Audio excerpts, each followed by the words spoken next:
প্রশ্ন যেগুলো নিয়ে বসছি এগুলো শেষ করা ছাড়া আমার উঠা হবে না, যেহেতু এটা আমার মাঠের শেষ মাহফিল।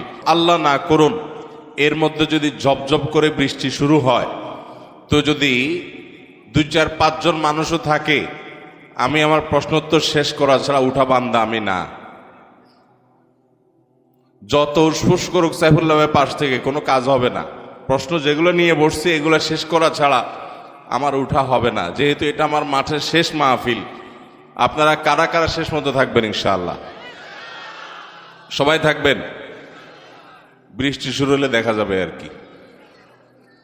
আল্লাহ তাআলা না করুন যদি হয়, তো যাদের একান্ত অ্যালার্জির সমস্যা নাই তারা আমরা সবরের সাথে বসবো ইনশাআল্লাহ। ঠিক আছে তো? ইনশাআল্লাহ আশা করছি আল্লাহ তাআলা আমাদেরকে বৃষ্টি দিয়ে পরীক্ষা ফেলবেন না।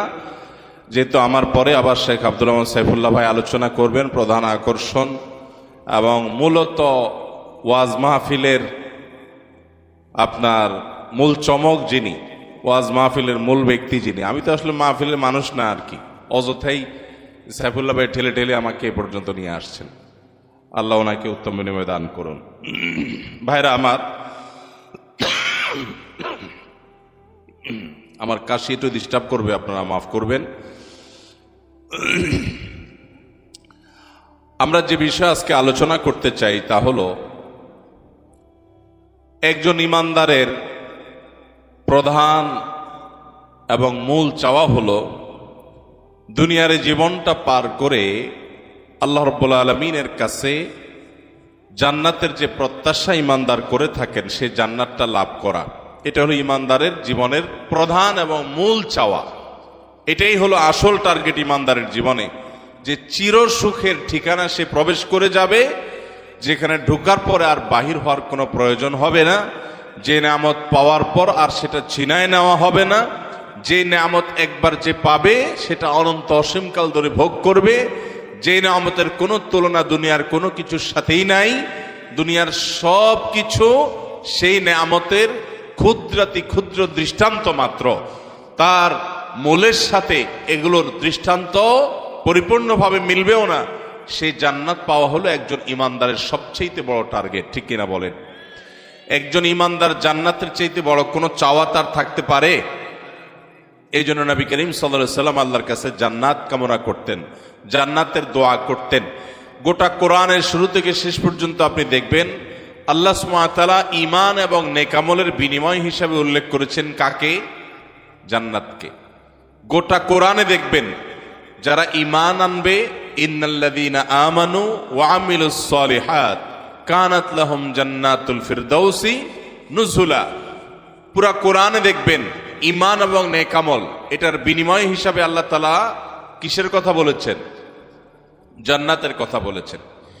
এই জান্নাত ইমানদারের জীবনের প্রধান এবং মূল চাওয়া, প্রধান টার্গেট। আল্লাহ রাব্বুল আলামিন এই জান্নাত সম্পর্কে সূরা ফুরকানে বলেছেন, লাহুম ফিহা মা ইয়াশাউন। জান্নাতীরা যা চাবে জান্নাতে আল্লাহ তাআলা তাই তাদেরকে দিবেন, এবং সেখানকার যে নেয়ামত হবে দুনিয়ার নেয়ামতের সাথে সেগুলো তুলনাযোগ্য না। সেখানে ফল থাকবে কিন্তু দুনিয়ার ফলের মতো না। দুনিয়াতে মানুষ ভোগ করার পরে আবার সেটার সাইড এফেক্ট থাকে, কষ্ট হয়। আমরা যখন ভালো কিছু খাই অনেক সময় দেখা যায় খুব বেশি খেলে সেটা কারণে আমাদের মধ্যে অস্বস্তি বোধ হয় এবং বাথরুমের বেগ হয়, নানান সময় কষ্টের কারণ হয়।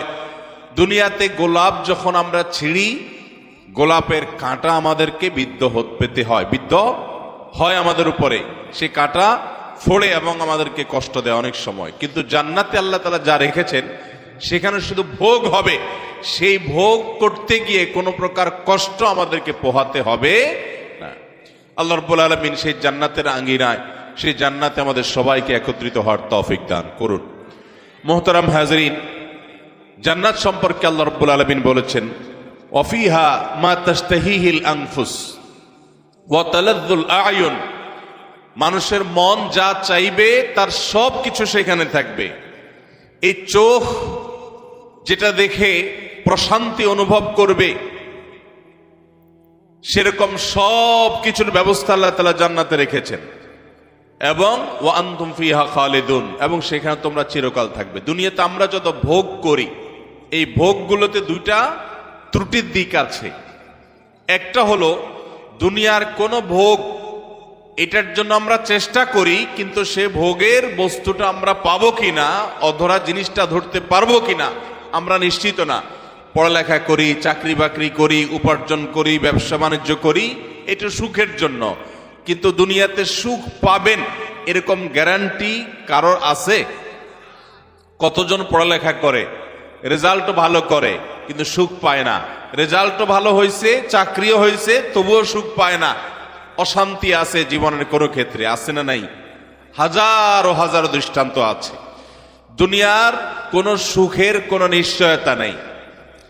যদি কেউ দুনিয়ার সুখ পেয়েও যায় তো সেই সুখটা আবার স্থায়ী হয় না, অর্থাৎ এখানে প্রাপ্তির কোনো নিশ্চয়তা নাই, আর পেয়ে গেলে সেটার তৃপ্তির কোনো স্থায়িত্ব নাই।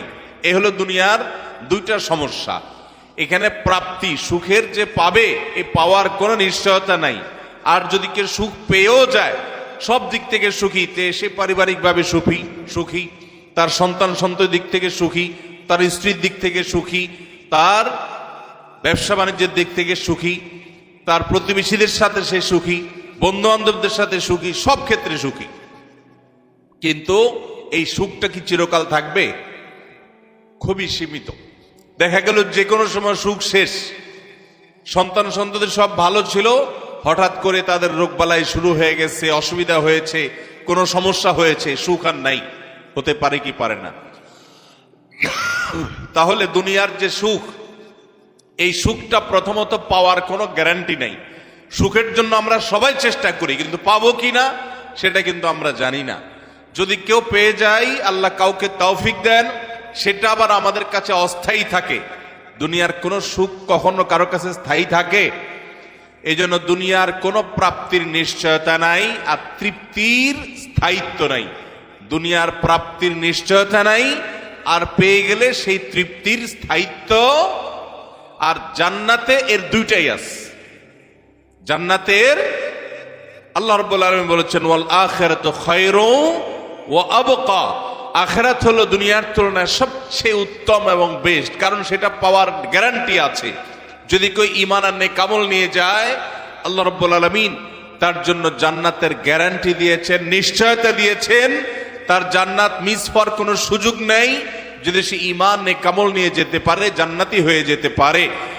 আর জান্নাতের নিয়ামত কখনো হারাবে না, সে কখনো তার থেকে ফুরিয়ে যাবে না, কখনো মিস করবে না। আল্লাহ কোরআনে যেখানে জান্নাতের কথা বলেছেন, সেখানে সেজন্য ওয়ান্তুম ফিহা খালিদুন খালিদিনা ফিহা আবাদা, এই শব্দগুলো, এই বাক্যগুলো ব্যবহার করেছেন। তার মানে আল্লাহ সুবহানাহু ওয়া তাআলা আমাদের আশ্বস্ত করেছেন, দুনিয়াতে তোমরা যে সুখ পাও ওইটা ছুটে যায়, আতঙ্কে থাকো। যত বড় প্রেসিডেন্ট হোক, যত বড় প্রধানমন্ত্রী হোক, যত বড় পাওয়ারফুল মানুষ হোক, যত বড় ব্যবসায়ী হোক, মুহূর্তের ভিতরে আকাশ থেকে পাতালে নামতে যে দেরি হবে না, যে কোনো মুহূর্তে হতে পারে। এটা আমরা জানি কি জানি না? যত বড় মানুষ হোক, যত সুখী মানুষ হোক, যত পাওয়ারওয়ালা মানুষ হোক, কখন কি ঘটে যাবে আর কোথায় সে নেমে যাবে, এটা দুনিয়াতে কেউ জানে? এই জন্য দুনিয়ার নেয়ামতটা আসলে 16 কলায় পূর্ণতা কখনো পেতে পারে না।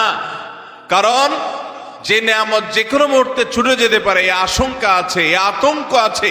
সেই নেয়ামত কখনো পূর্ণাঙ্গ নেয়ামত, সেই ভোগ কখনো পরিপূর্ণ ভোগের বিষয় হতে পারে না।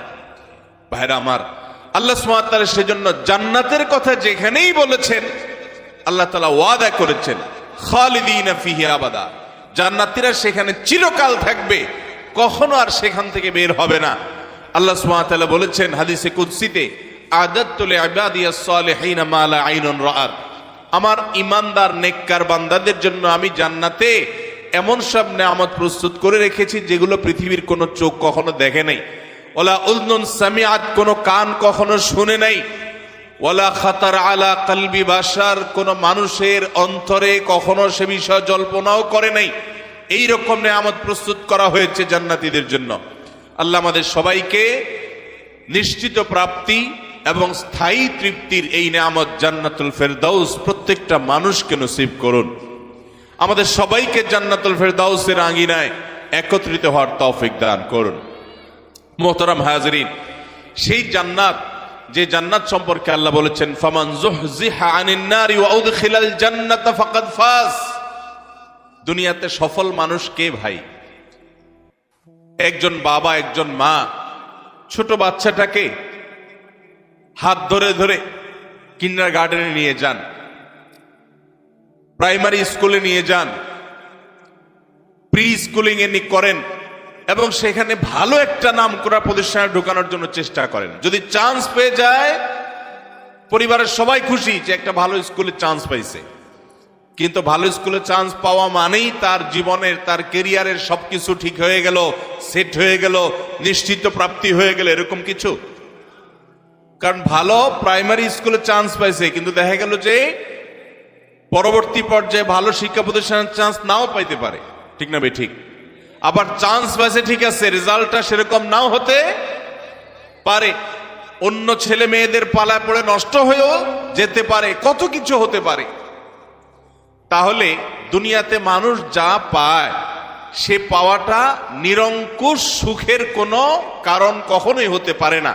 আতঙ্ক একটা থাকে যে স্কুলে তো চান্স পারলো, এখন রেজাল্টটা ভালো করবে কিনা।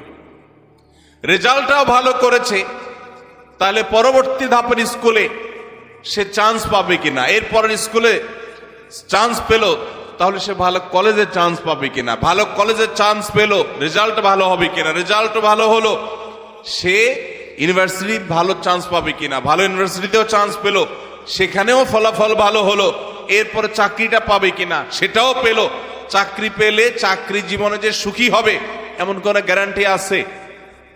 কত কাহিনী হয়, কত মানুষ সেখানে গিয়ে তার কাঙ্ক্ষিত জায়গায় যেতে পারেন না, কাঙ্ক্ষিত চেয়ারে যেতে পারেন না, কত বাধা এসে দাঁড়ায়, প্রমোশন হয় না, নানা রকমের বিপত্তি হয়। তো দুনিয়াতে যত প্রাপ্তি হয় এরকম একটা একটা করে আপনি যদি দেখেন, প্রত্যেকটা প্রাপ্তির পেছনে এক অজানা আতঙ্ক মানুষকে তাড়িয়ে বেড়ায়। এই জন্য ভাইরা, দুনিয়া কোনো সুখের জায়গা না, কারণ এখানে পরিপূর্ণ সুখ কোনো দিনই কেউ ভোগ করা সম্ভব না, আল্লাহ সে ব্যবস্থা রাখেন নাই। আর জান্নাত হলো একজন মানুষের সুখের চূড়ান্ত ঠিকানা, যেখানকার সুখ একবার কেউ পেলে সেটা আর কখনো তার থেকে কেউ ছিনিয়ে নিতে পারবে। ভাইরা আমার, সেই জান্নাত যেটা ইমানদারদের ঠিকানা, যেটা নেকামলকারীদের ঠিকানা, কোরআন এবং হাদিসের আলোকে আমরা কিছু হতভাগা মানুষের কথা জানি, যে মানুষগুলো হয়তো নামে মাত্র, তাদের অনেকে মুসলমানও, হয়তো অনেকে নামাজ কালামও পড়ে, কিন্তু জান্নাতে তারা যেতে পারবে না। কারা সে হতভাগা মানুষ? যারা হয়তো তাদের অনেকে আছে মুসলিমই না, আবার অনেকে আছে যারা মুসলমান হওয়ার সত্ত্বেও, নামে মুসলমান হওয়ার সত্ত্বেও জান্নাতে প্রবেশ করতে পারবে না।